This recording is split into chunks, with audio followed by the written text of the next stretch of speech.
continue today with S.D. Nelson's Red Cloud. We wanted a much bigger war party so that we could meet the soldiers and get revenge. But this was hard because the people were not at all of the same mind and they were hungry and cold. That's from Black Elk. 1866, Second Fort Laramie Treaty. In the spring of 1866, the U.S. government again called for a council meeting of all Indian tribes at Fort Laramie.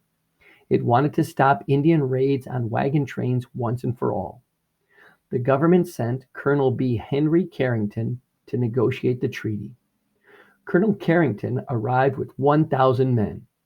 He too came with gifts, sacks of sugar, coffee, tobacco, colored cloth, and more.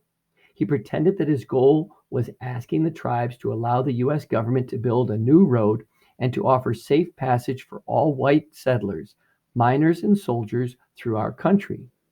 In fact, the colonel already had orders to build forts to protect the people traveling through Indian lands on the Bozeman Trail.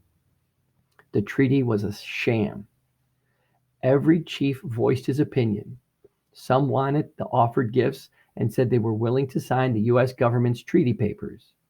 Spotted Tail, a Brule Lakota chief, signed. Leaders of other bands also agreed to put pen to paper and enjoyed their cheap trinkets and gifts of coffee, sugar, and the like. For many, the lure of whiskey was also too great. Those Indians replaced the one true spirit in this life with a liquid spirit, drunk from a bottle.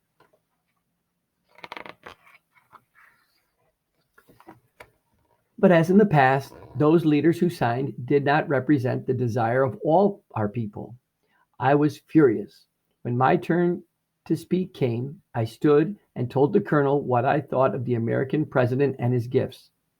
The great father sends us presents and wants a new road, but the white chief already goes with soldiers to steal the road before the Indian says yes or no. I will talk with you no more. I will go now, and I will fight you. As long as I live, I will fight you for the last hunting grounds. My Oglala band struck our teepees, and we left Fort Laramie.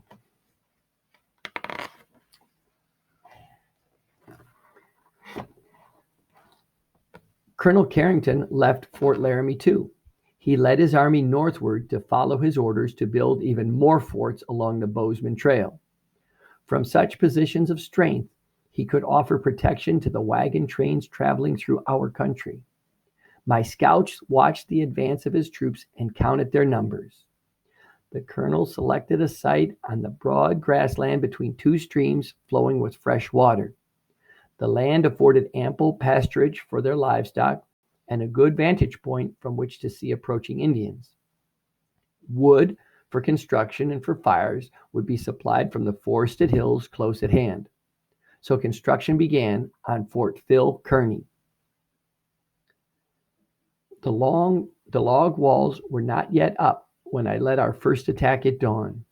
We caught them sleeping and drove off nearly 200 mules and horses. Some of the enemy mounted their remaining horses and gave chase, but they seemed to have no fighting plan. We turned on them, killing several. Our blood was up.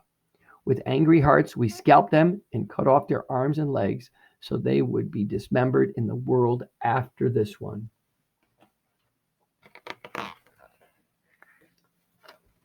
Whenever the soldiers left their fort to cut trees for construction or to gather firewood, my scouts were watching. They regularly reported to me about the comings and goings at Fort Phil Kearny. As soon as the Washichu's wagons ventured far from the protection of their fort, we would attack. Autumn came and winter followed. We continued to harass the enemy.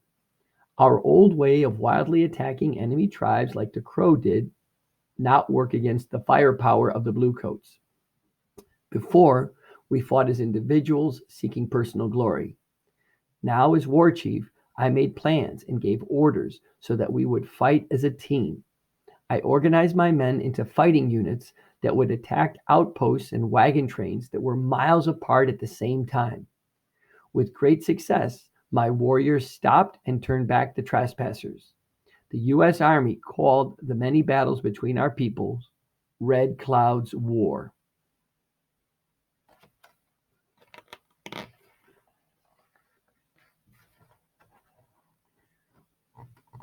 December 21st, 1866, the Fetterman Battle Massacre. I made plans to set a trap for Colonel Carrington's men. I prayed to Wakantaka to keep my people strong. Snow lay in the valleys of the rolling prairie. I was in one such valley among the thickets and scrub brush that my Lakota, Cheyenne, and Arapaho men hid 2,000 strong.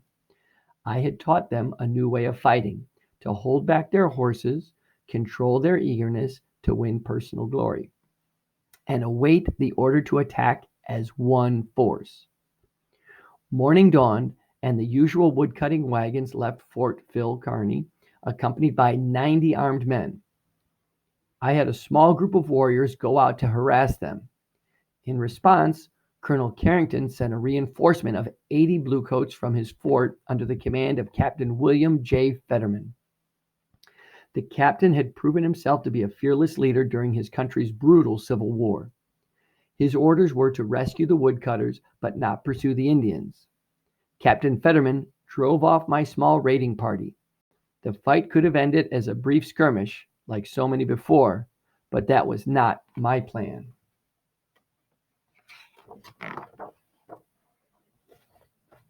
I sent my Oglala warrior Crazy Horse and a few others to attack as a decoy. They taunted Captain Fetterman. Then, alone, Crazy Horse rode back and forth on a nearby hillside, provoking the captain. The army officer took the bait. He led his men in pursuit of Crazy Horse over the rolling prairie, directly toward my waiting warriors. What followed would be called a massacre by some. All would agree it was a terrible battle. As Captain Fetterman's men descended the hill into the valley, my 2,000 warriors emerged from hiding. The soldiers carried rifles and six-shooting revolvers.